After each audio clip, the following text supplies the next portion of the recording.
Babylon,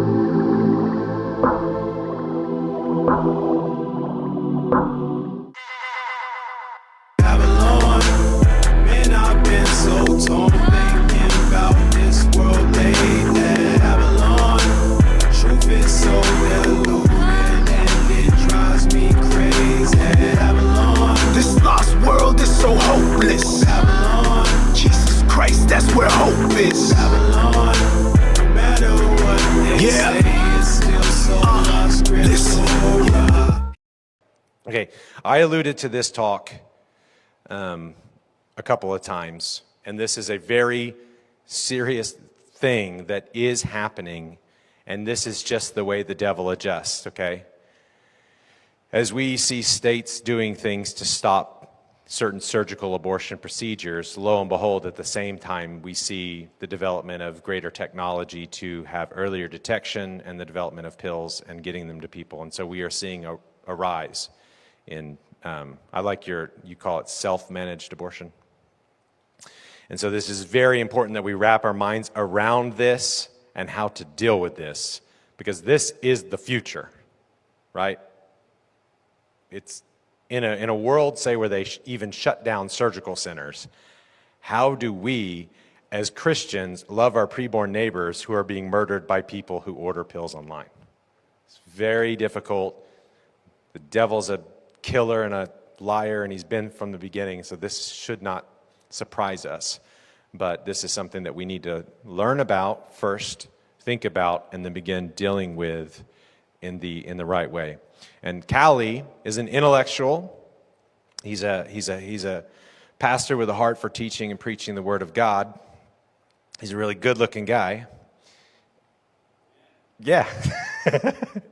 And he's someone who I think, one of the things I appreciate most about him is that he kind of comes to a topic with a healthy amount of like skeptical inquiry. I'm going to try all the different things, and the difficult things I'm even going to think through.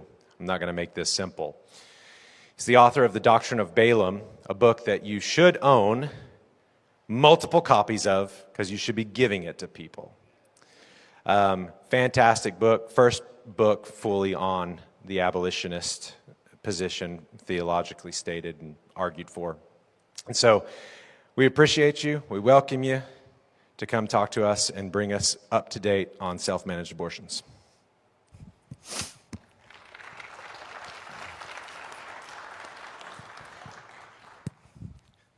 Good afternoon. So my name is Callie, and the topic that I'm going to be speaking on today it's entitled Self-Managed Abortion, the Future of Child Sacrifice in America. Let me go ahead and open us up in prayer. Our triune God, we come to you today with a sorrowful heart,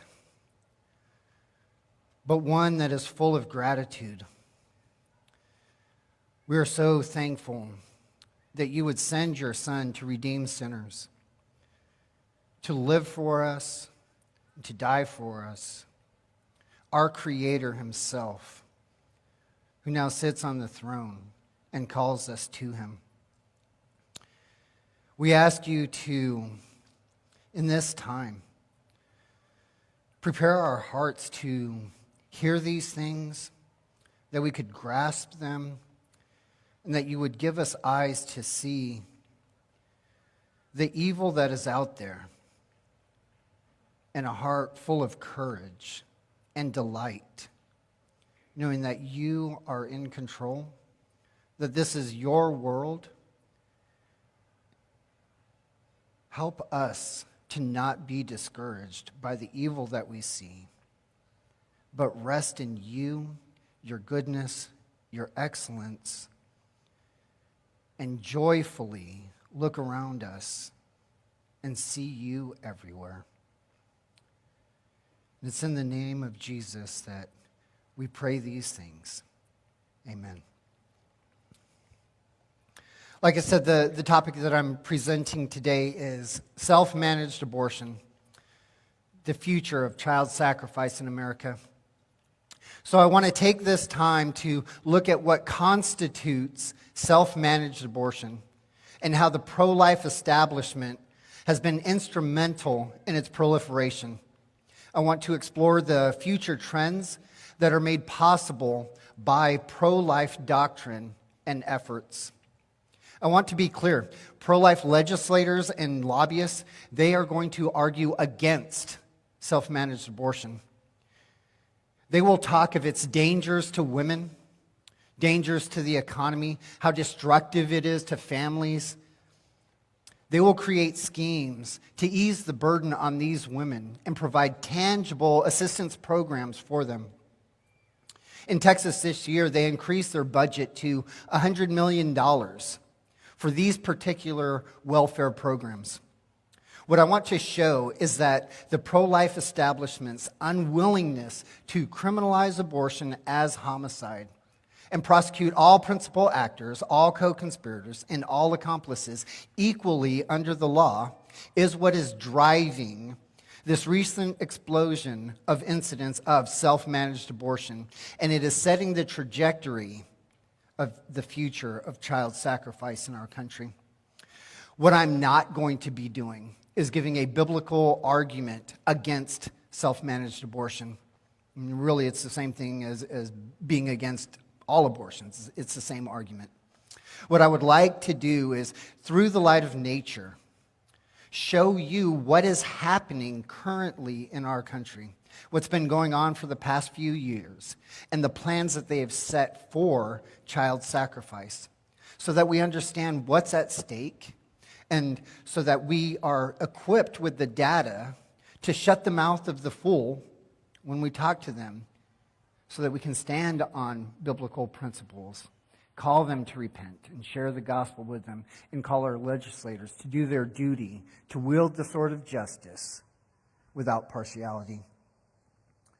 I will mostly be using data and laws from Texas. I'm from Texas, and all of the information is really similar to what's going on in Oklahoma. It's close enough where you can extrapolate the information.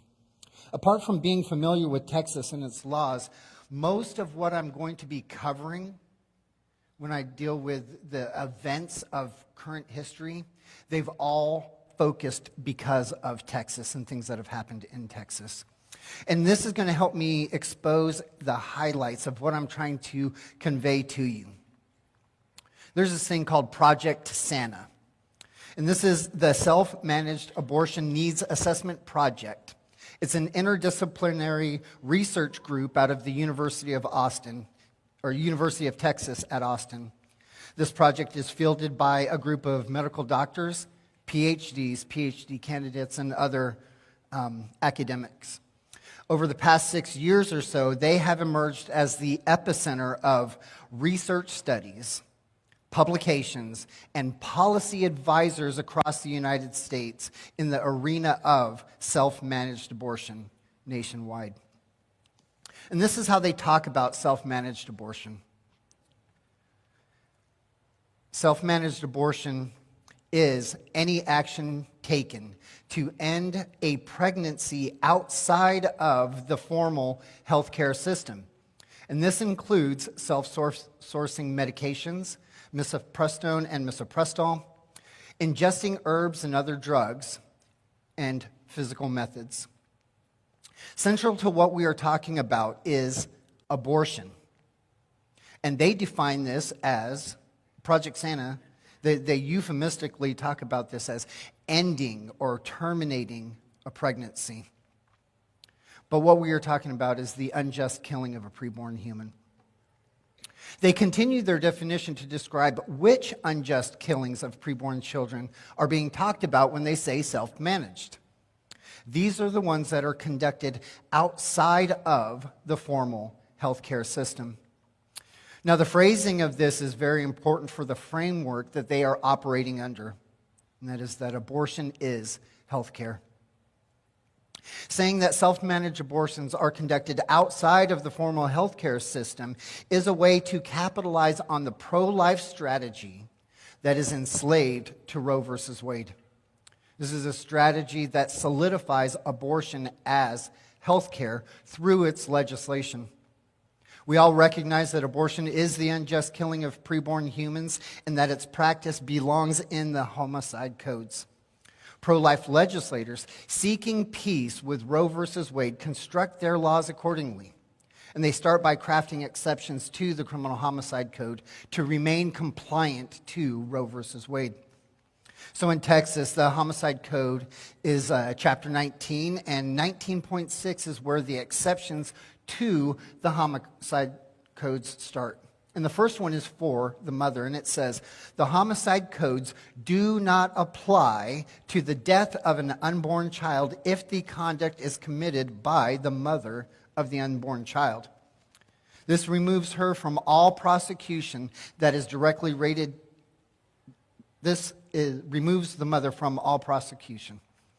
And this is not directly related to the health care issue. However, it's going to be important here shortly. It's the second exception to the homicide code and its application to the death of the unborn child that relates us to the health care. And it is stated as a lawful medical procedure performed by a physician or other licensed health care provider with the requisite consent if the death of the unborn child is the intended result of the procedure. All of the pro-life pieces of legislation are then put into healthcare codes and are used to define these lawful medical procedures.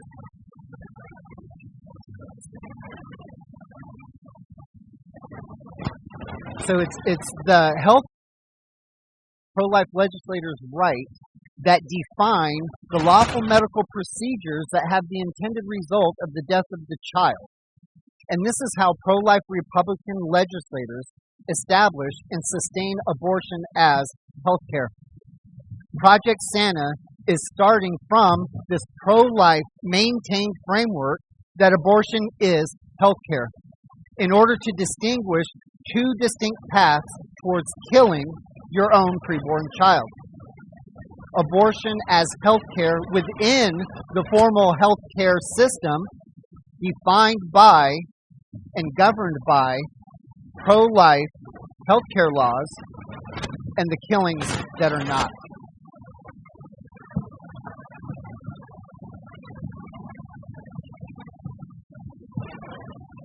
They go on to break down self-managed abortion into three categories. The first is the self-sourcing of recommended drugs. And this is RU-486 and misoprostol. The second is ingesting herbs, medicinal plants, and potions. And the third is physical methods. Now I want to look at these in reverse order.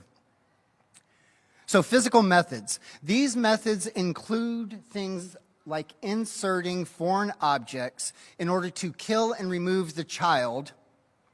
Think of the coat hanger trope. It would also include things like punching, kicking, throwing down stairs in order to kill the child and induce a miscarriage. Now, there's been a massive decrease in the prevalence of this category due to the ease of access to procedures brought into the formal healthcare system, along with the corresponding propaganda about the safety associated with the formal healthcare system. The second category, when we're talking about self-managed abortion, is the ingesting of herbs and drugs. Now, abortion-inducing herbs and potions have been used for thousands of years. We have indications of current use of primitive methods. However, with the rise of technological advances in pharmacology, the ease of access, the affordability, we have seen a large switch from this method to the first method, which is self-sourcing of modern drugs recommended by the formal healthcare system. And those being mifepristone, which is RU-486, either alone or in tandem with misoprostol. And they're generic forms as well. It is this drug series regimen that I'm going to focus on today, as it is by far the primary method for self-managed abortion right now. in order to show the effects of the pro-life policies that they've had on the rapid expansion of self-managed abortion by the use of RU486, and to show the projected trends in self-managed abortion, I want to zoom out of the particulars of self-managed abortion for a second and look at the history of this drug, so that we can see the ties that it has with the formal healthcare system in order to track the divergent paths that it has taken, and that will bring us back into scope as we deal with self-managed abortion. So in 1980, the French pharmaceutical company Roussel Ukhalof successfully synthesized its 38,486 compound, which is called mifepristone. This is where they get the name RU486. The next year, clinical trials of this early abortion method began in Switzerland, and over the next several years, worldwide trials were undertaken.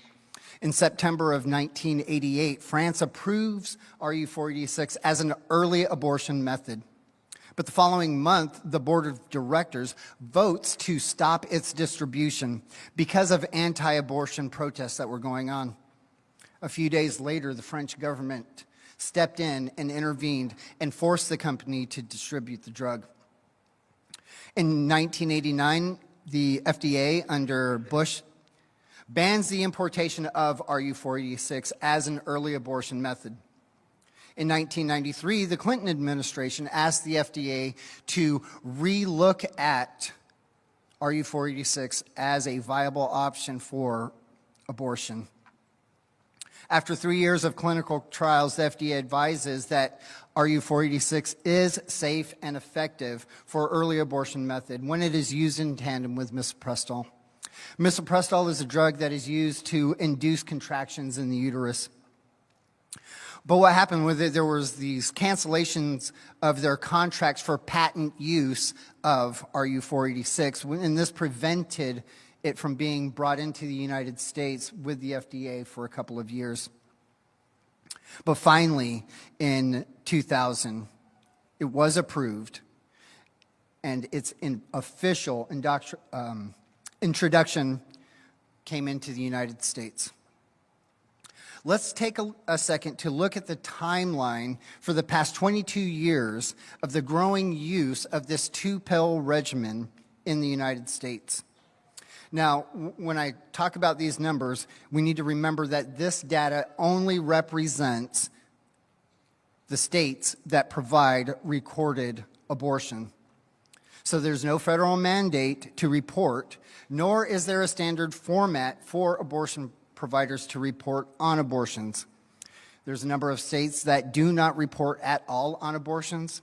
And there are some states that report on abortions, but they do not report on medical abortions or pill abortions. And as we think about that, remember that the abortion industry, these clinics that either are or are not reporting, we're looking at the reported numbers, these numbers are coming from facilities inside of the formal healthcare system. The first full year of introduction of RU486 and misoprostol series, we saw a reported increase of 1% use to 5% of all reported abortions. By 2005, that was 9.9%. In 2010, it rose to 17.7%. In 2015, it was 24.5% of all reported abortions in the United States were done by this pill regimen. That means in 15 years, it took over a quarter of the abortion industry. Within 5 years after that, it nearly doubles to 43.7%. And we can expect this trend to continue. Don't forget that these are only abortions that are reported, and they're only medical abortions that are reported that come into these figures. And these figures come from facilities inside of the formal healthcare system. Let's take a look at Texas versus the nation as far as the rate changes go. This is slide number 9. I'm not going to read through it, just take a look at it.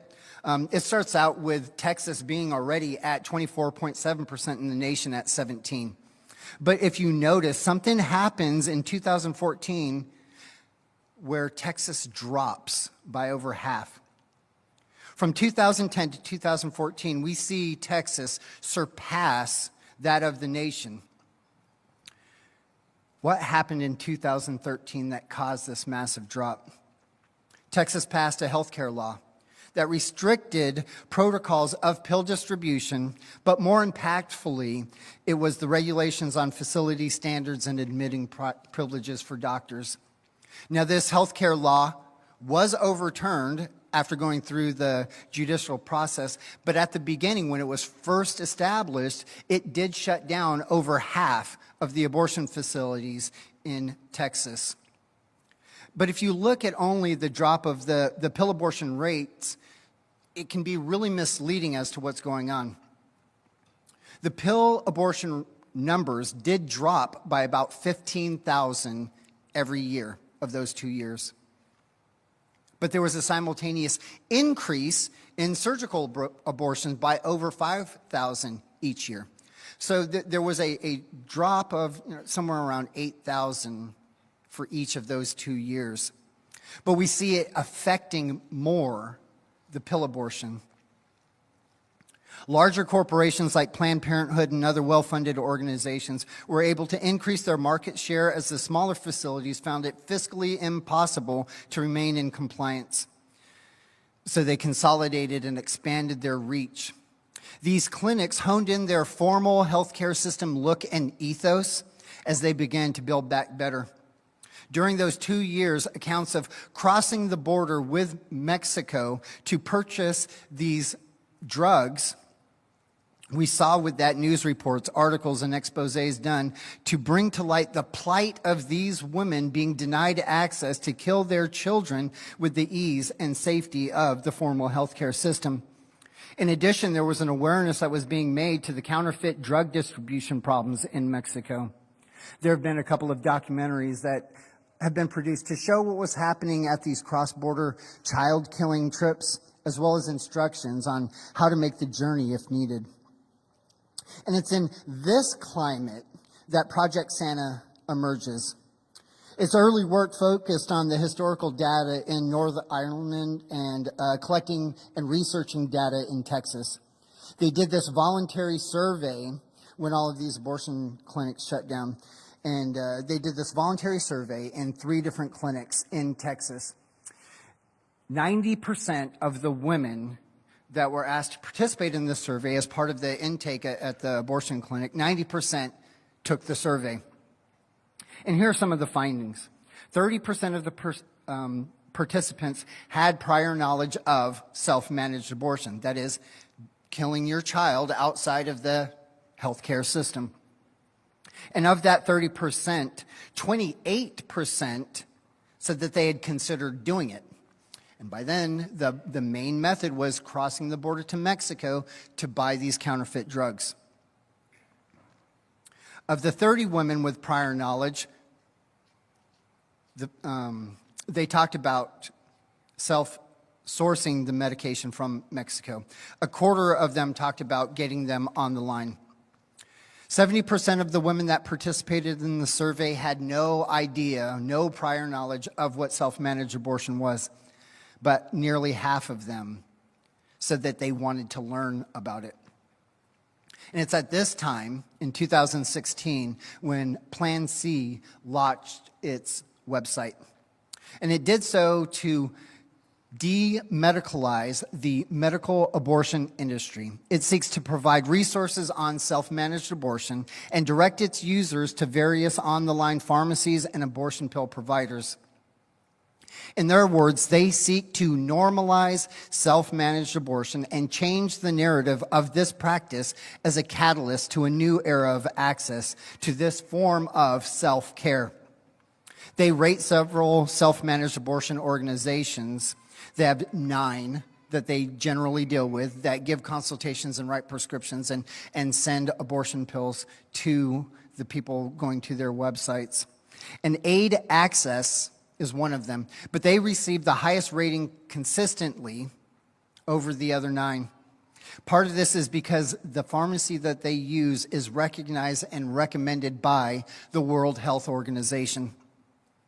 In 2018, Aid Access establishes itself as one of the leading online self-managed abortion information and consultation services directed specifically at the United States. Its founder, Dr. Rebecca Gompartz, modeled this organization after other organizations that she has run for the past decade, 12 years, in other countries that have severely restricted abortion in their countries. From that site, you can request a consultation, and this is merely just filling out a form, how far along you are, your age, and a couple of other questions. And then they send you a prescription, and they recommend this pharmacy. And so the pharmacy in India mails the pill directly to the woman. And they do it at a cheaper price. It costs about anywhere between $75 and $100. And right now there are all kinds of scholarships that you can get to get it for free. There have been, and there still are, other places that you can get RU486 or its generic form. And the same issue of influx of low-quality counterfeit drugs is what plagues other of these online services, which is why Aid Access gets a higher rating. Because it prides itself on its reliable access to quality generic drugs where the other ones cannot. And at this point, going to Mexico is cost preventative to a lot of people, so mail-in pharmaceuticals are cheap and can be done from home. I want to talk real quickly about this distinction that we make between brand name, generic, and counterfeit to help with this discussion. Brand name is the RU486. It's from the company itself. It uses its own manufacturing plants. It costs more, substantially more, because they're paying for the research and development, the length of time for the patent to hold, the trials, and paying off the FDA, and all of that type of stuff so that the FDA regulates them in the way that they want to be regulated. Then there's another category that is what we would consider generic drugs. It's the same basic formula, same active ingredients, but it's formulated slightly different. They are a lot cheaper because they're not paying for all of the same things. Some pharmacies are more reliable about the generic forms that they have. When we're talking about the generic forms of this, that was a 2-pill regimen of 2 drugs. Some of the generics are a 7-pill or multi-pill, depending on which generic you get. The last category is counterfeit. And this is usually run by various cartels, either in South America or Southeast Asia or India. And with these, you don't have the same type of manufacturing oversight. You're using lower quality stuff. They're not using the same formula. Sometimes they're cutting it with like rat poisons and things. So you don't know overall, depending on what kind of pill you're getting, whether it's effective or whether it's dangerous to you. And this is not just for abortion pills, this is for pharmaceuticals across the board. So I want to make those distinctions between brand, generic, and counterfeit. There was a large marketing push to bring awareness to self-managed abortion by many social reproductive justice advocates and activists across the globe at this point. In 2018 is when it really started picking up. So Facebook, Instagram, and now TikTok, they all have social media influencers with substantial platforms and channels dedicated to education on self-managed abortion procedures, how to source the material, how to use them, what to look forward to, how far along you can take it safely, how to get away with it without getting caught. You can find it all on these social media sites. They pop up and down. A lot of them are private groups. I'm going to talk a little bit about them later. So the same drugs can be sourced through Aid Access and other online services at a fraction of the price than you can get from going to the abortion clinic, which is why the abortion industry has pushed so hard against self-managed abortion. They lose money off of it. Well, in 2019, Aid Access received a warning letter from the FDA calling them to immediately cease causing the introduction of these volatile drugs into U.S. commerce. The basis of this letter was that generic drugs were being used to deliver, and those generic versions had not gone through FDA approval. In response, Aid Access sues the FDA, and to this day, there has been zero action taken against Aid Access, even though the letter says that failure to correct these violations will result in FDA regulatory action, including seizure, injunction, without further notice. But they have done absolutely nothing. I'm going to share some of her quotes here in a little bit from the organization and their lawyers. In response to the government-manufactured crisis that we're going through right now with the COVIDs, several states ordered a moratorium on elective medical procedures. This brought about the claim of temporary closures of abortion clinics, and this was the case in Texas for about 4 weeks for a period in 2020. Now, we have eyewitness accounts from being out at the clinic to say that they didn't really close. However, we're going to pretend that they did close for their argument. In their coverage throughout legacy media and social media, they talked about all of these closures happening, and they spilt much ink on the legalizing of telemed services within the healthcare system and mail-in abortion pills because of the spread of the COVIDs. These newscasts and articles also brought national attention to services like Aid Access as a parallel outside of the formal healthcare system infrastructure. So those 4 weeks of clinic closures for the state-mandated ceasing of elective medical procedures, we did see a recognizable dip in abortions that were reported during that time period by about 30 to 35%. Project Santa teamed up with Aid Access to analyze their own data over that 4-week period across the United States. They looked not only at the increase of web traffic or views of videos or resource inquiries on self-managed abortion, they focused on the consultation requests and prescriptions. This corresponded with massive uptick in the analytics for Google and other search engines for self-managed abortion or do-it-yourself abortion across the board. And what their findings showed was there was a nationwide increase of about 30% for services related to consultation and prescriptions being mailed. That's across the board in that 1 4-week period. They found that a correlation between the size of the restrictions within a state to how much that state increased in its request for pills. Texas led the way by shooting up 100%. It doubled the number of pill requests for consultation and prescriptions, hitting nearly 1,000 during that 1-month period. And this study gained national attention in the media, which further spread the news of self-managed abortion and finding out how to kill your own child outside of the formal healthcare system with Aid Access.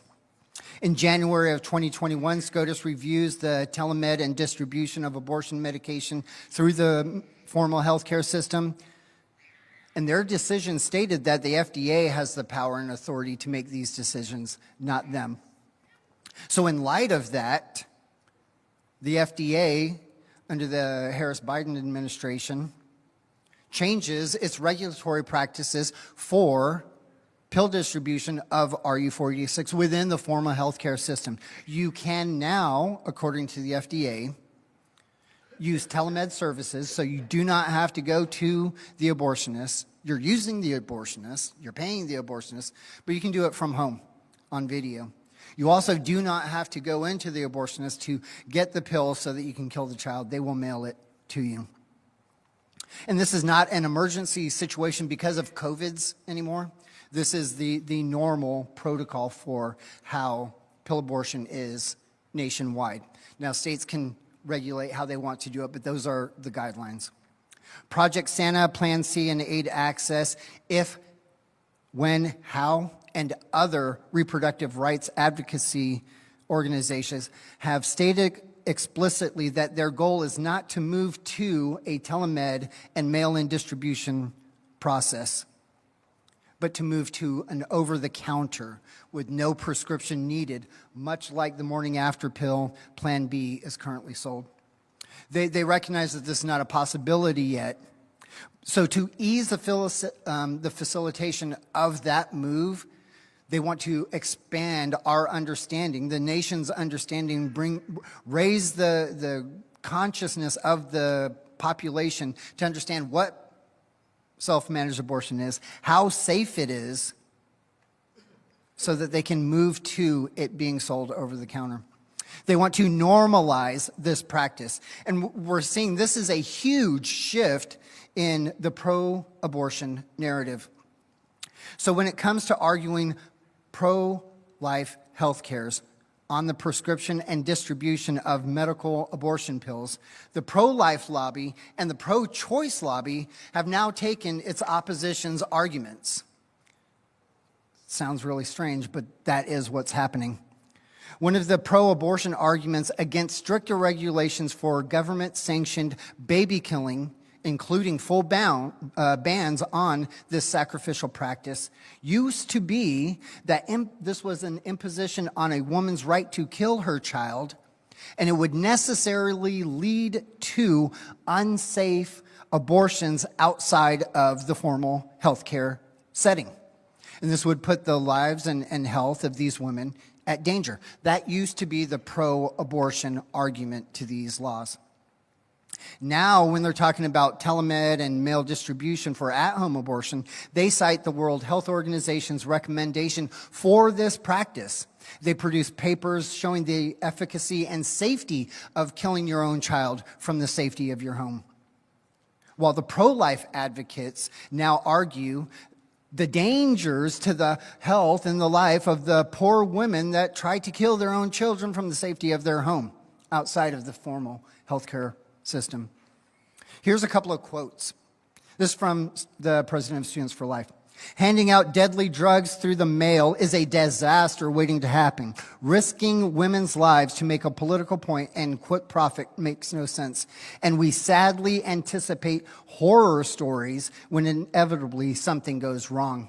That's a pro-life lady using the old pro-choice argument. Now here's the Aid Access response.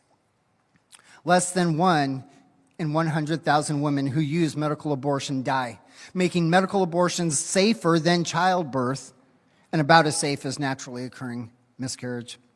These are prime examples of the debate that filled this last legislative session in Texas, where a whole slew of pro-life health care laws were passed into law. September 2021, the trigger law, the heartbeat law, both went into effect. And 3 months later, we had SB4, which is a pro-life health care law dealing with pill abortion. This law gives government sanction to the killing of these preborn children as long as certain requirements are met. The state gives official permission to kill your child that is 7 weeks post-fertilization and younger, as long as the mother that is seeking to kill her child sees the doctor in person to see a sonogram and returns in person to pick up the deadly poison. Central to this debate in the legislature was the health of the murderous mother at the expense of the child that they want to sacrifice. The passage and execution of these pro-life healthcare laws induced a resurgent tsunami of legacy and social media covering this action that turned into, we want to teach you about self-managed abortion. And it flooded the culture and raised more awareness to telemed and mail-in prescription and self-managed abortion and how safe the practices are and where you can go to get them. Aid Access, for one, is reporting an increase in web traffic and requests for consultation and prescription on a scale that is unprecedented in its history, ever since those laws were passed a few months ago. And they attribute their success directly to the pro-life healthcare laws as they stand in direct defiance of them. They point to the impotence of the state to do anything in criminalizing mothers that seek to kill their own preborn child. Now, Aid Access hasn't produced its official numbers, but the rumor is that they have at least doubled, if not tripled, since the pandemic. Here's a couple of quotes from Aid Access, their founder.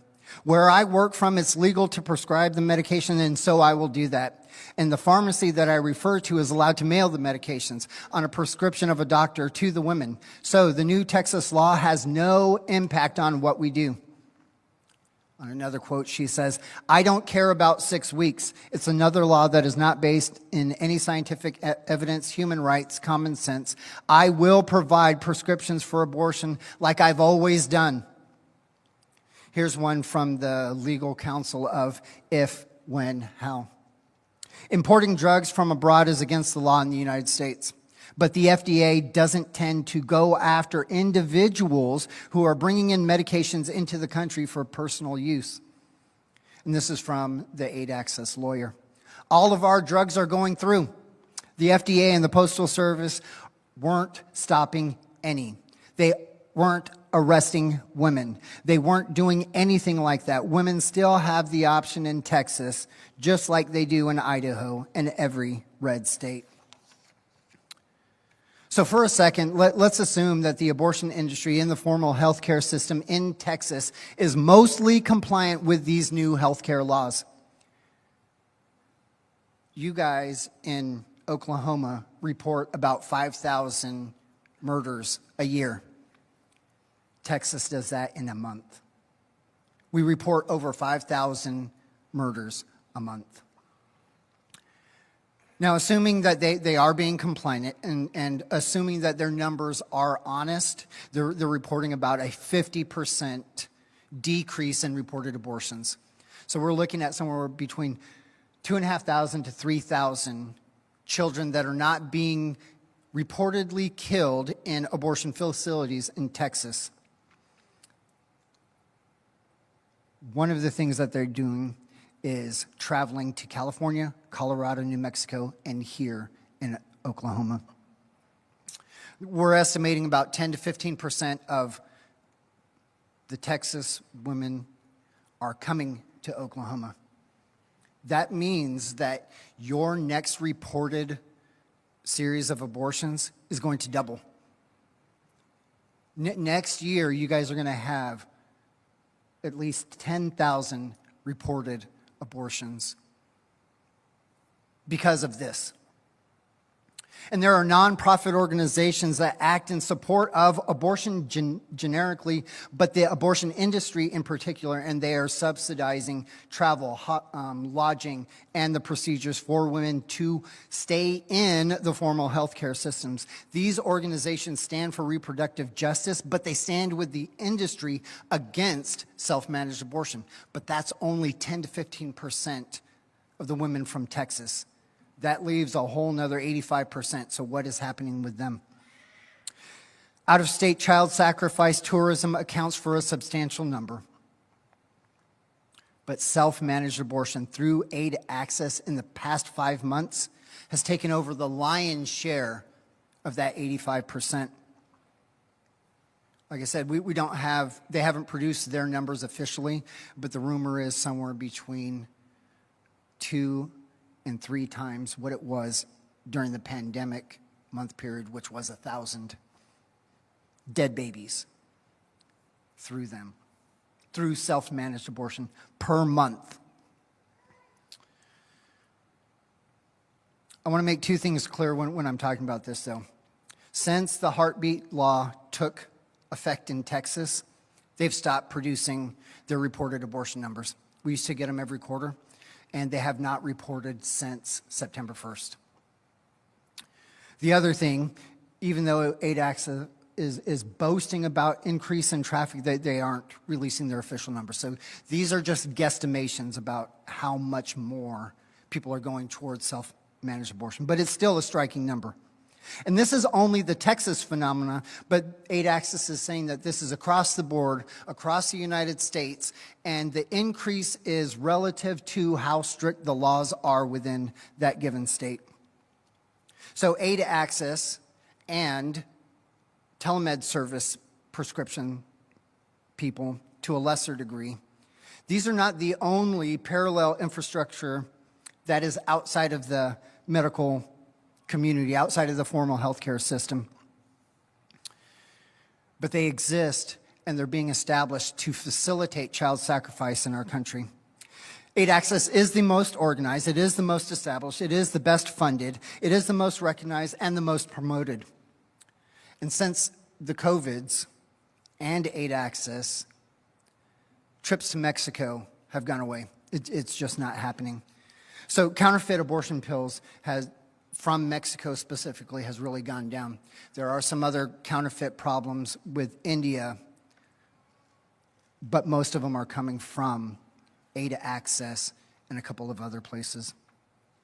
Organizations and individuals across the United States have begun to talk about and set up new parallel infrastructures in addition to 8 Access in order to support self-managed abortion. Not only the action, but bring awareness to how we ought to do it so that we can change the perception of the population to normalize it. Some are setting up postal redistribution schemes for pharmacies that will not send to restricted states. You send it to another state that's unrestricted, and they have a system set up where they mail it to your state from there. There are doctors in California that are writing preventive abortion prescriptions, and they're getting people to stockpile these prescriptions. And they're saying on the line, on Twitter, out in the open, hey, these things have a 5-year shelf life. Collect them now. Set up distribution centers. There's a lot of social media action going with outside of 8 Access. 8 Access is getting all of the legacy media and some social media hype, and that's the mainstream one. But if you get into post-abortive groups on Facebook, Instagram, Twitter, Reddit, TikTok, they're not only telling you how to source the material, where the best place to go, how to do it, what to expect with videos and all of they're private. They are also crowdsourcing money to stockpile pills, create distribution centers. You can get on various pages right now, and they're doing pill exchange. All of that is what's happening on the ground.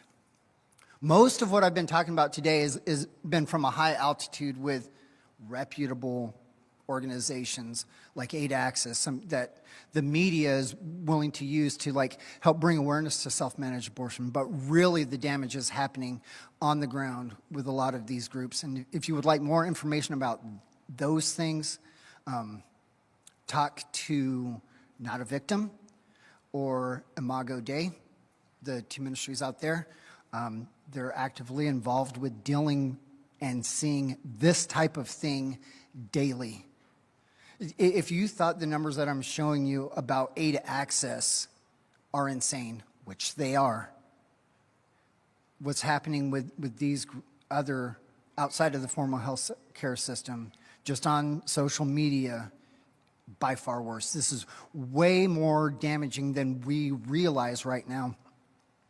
And we're seeing this shift into 2 distinguishable but sometimes overlapping pro-life or pro-abortion fronts.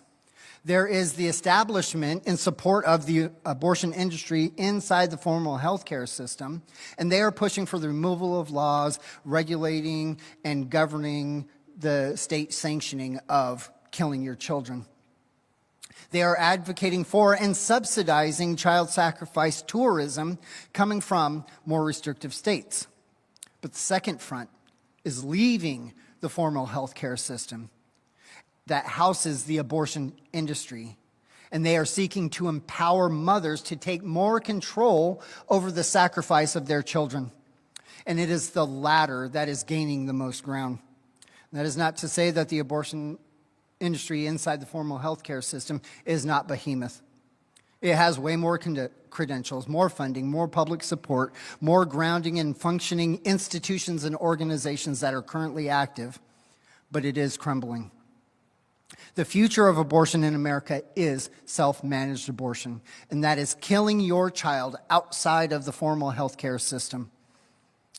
It is self-sourcing these drugs and killing your child at home. And they are influencing the culture to normalize that.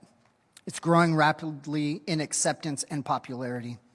The pro-life health care laws that have been implemented over the past 4 years have hampered the abortion industry inside the formal health care system. But we're seeing a demand for the practice of child sacrifice needing to be met as a result of these laws. So the self-managed abortion system began to rise.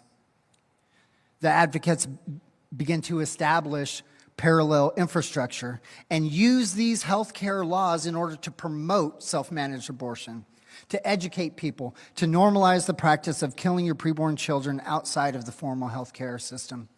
They are effectively changing the perception of the people through social media and legacy media, and they've been bold in their public proclamations in defiance of these healthcare laws, citing the authorities' inability to charge them as distributors, their reluctance to stop the distribution of drugs, and the lack of arrest of women that kill their children. It is the unwillingness of the state to prosecute the mother, who is the principal actor in the commission of the unjust killing of the preborn children, that has strengthened their voice, their resolve, and their determination. On December 1st, at the steps of the Supreme Court this year, they were hearing the arguments for the Dobbs case, and a group of women from Shout Your Abortion on video all took abortion pills. That video has gone viral, not only in social media, but in legacy media.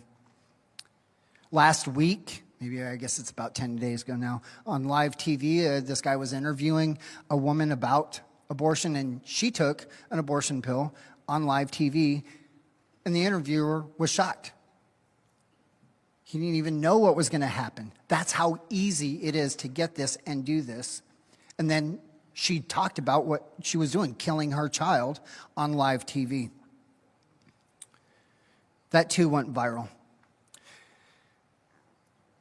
These women that kill their children, the advocates that support them, the organizations that establish this parallel infrastructure outside of the formal healthcare system are all emboldened by this one fact. They know that the pro-life establishment, its organizations, its legislators will not criminalize abortion. And they will not prosecute women that unjustly kill their own preborn children. And they are capitalizing on our history of showing partiality to the wicked, justifying the wicked, and condemning the just.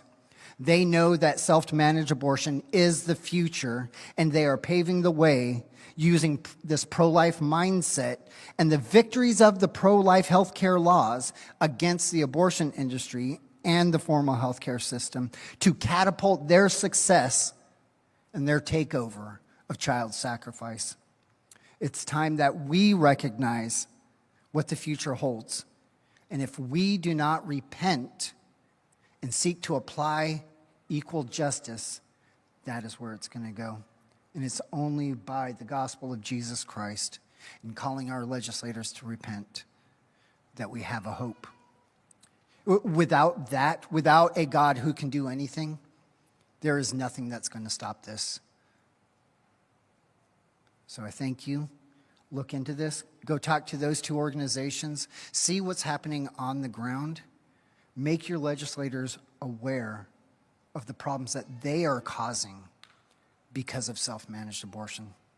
And you can ask me any questions. I'll be around for a little bit. Thank you.